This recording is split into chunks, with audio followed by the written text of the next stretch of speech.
This last Friday night, I'm walking out my door with my wife to go see my baby nephew Sal and my sister and her husband about 225 miles away in Jersey. Just as I'm walking towards my car, I see the FedEx truck pull up and we make eyes. And I see him pull this Paul Reed Smith box right out of the truck. I knew I had about 72 hours of complete and utter restraint so that I can open this on camera with you guys.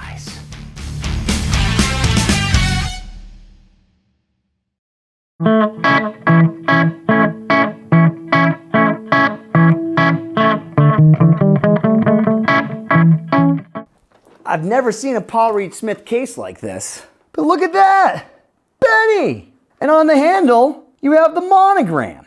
And on the front side here, it looks like you have the birds. Oh my God. This is the brand new 2025 Paul Reed Smith Standard 24 Satin. In this pearlescent white, absolutely beautiful satin finish on this, right down to the pores. You can feel every single pore on this thing.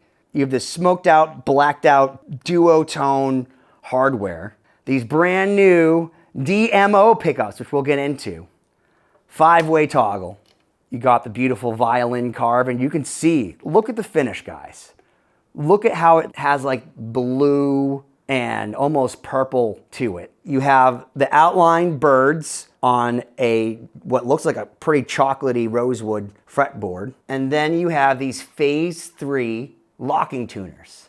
And I love the open back to them. They're non-plated brass inserts. And this whole body and neck, they all have this satin deep pour thing. I just weighed this because it was so freaking light.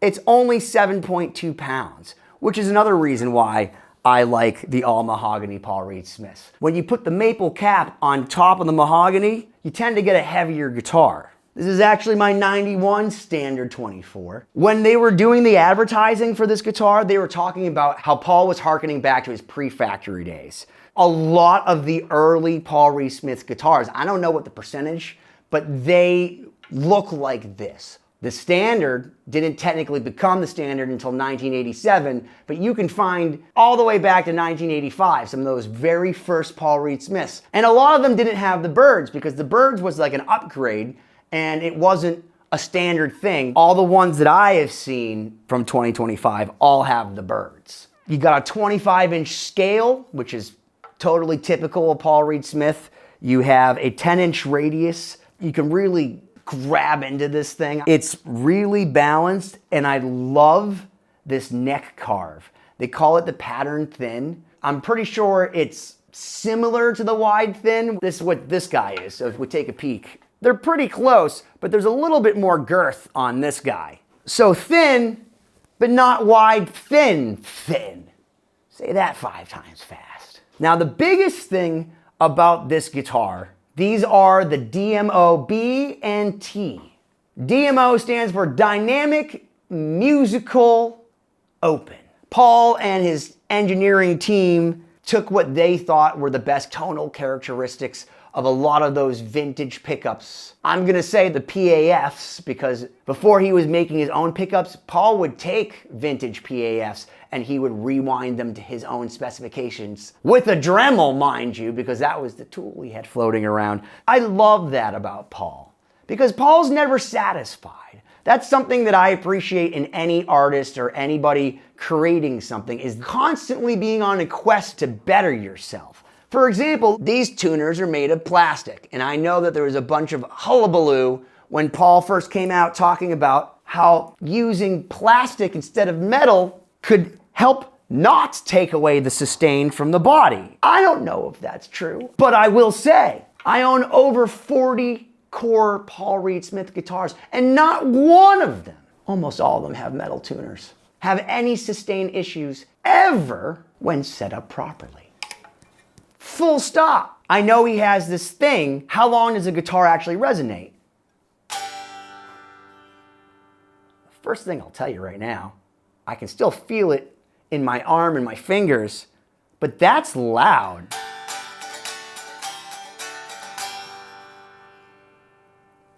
Now I have my 91 here with the coveted Brazilian rosewood fretboard. It's a 30+ year instrument. It's a little bit more crisp, but the 2025 is substantially louder, guys. Now, as soon as I say the following, tonewood, it triggers all kinds of people.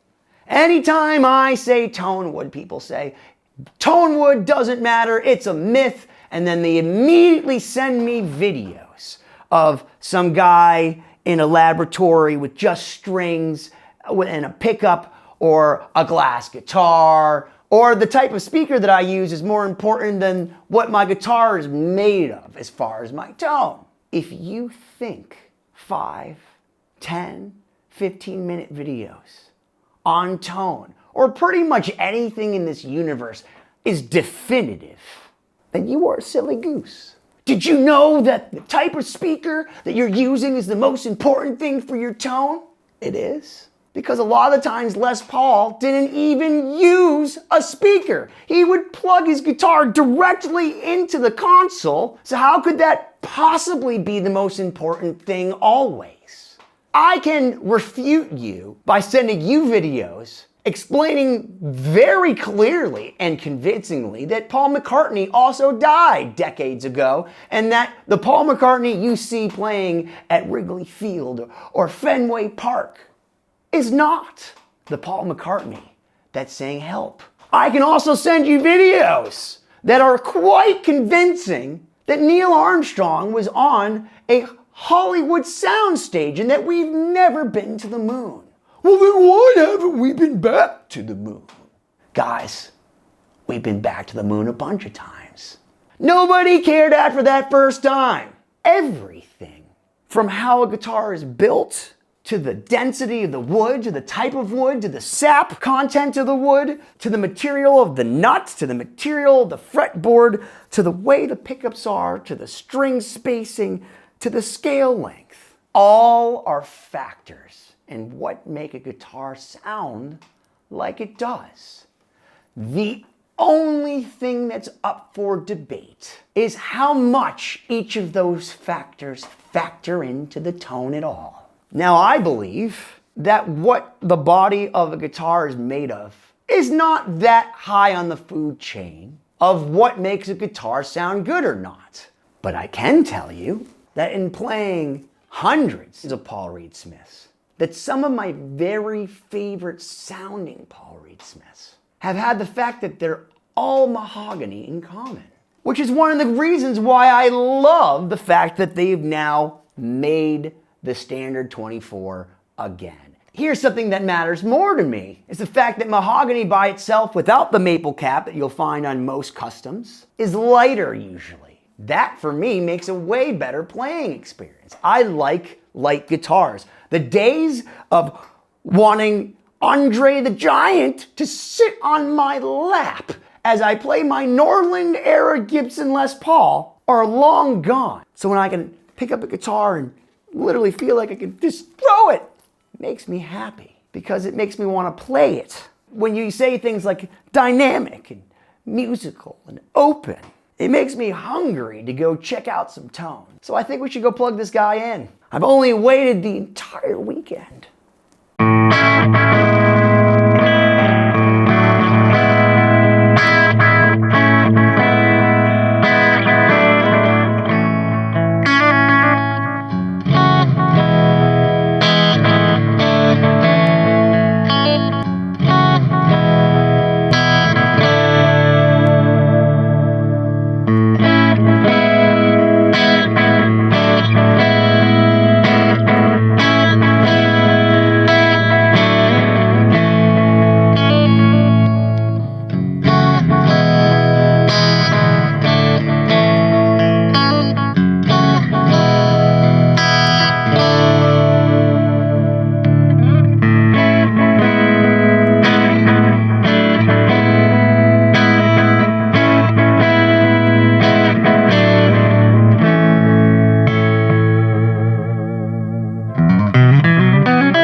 impressed with how these DMO T&B pickups sound. When you have pickups that are called dynamic, musical, and open, it's a lofty thing to live up to. The Phase 3 locking tuners and the Phase 3 tremolo are my favorite of any hardware from any of the years from Paul Reed Smith. The balance on this bridge, I've become accustomed to this, and I really dig how it feels. And this is something that's a kind of a new flavor. I could absolutely see myself getting stuck in a studio for a weekend, having a track with only this and being just fine.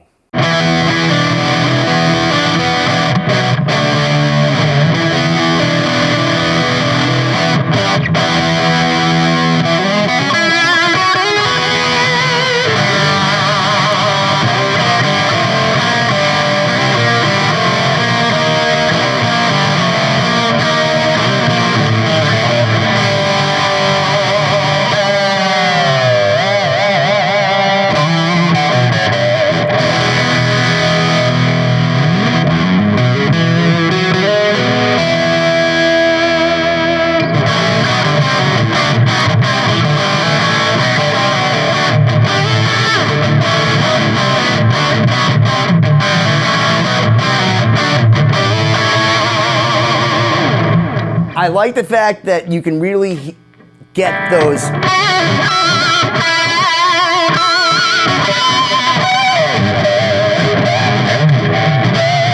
There's definitely a lot of pull.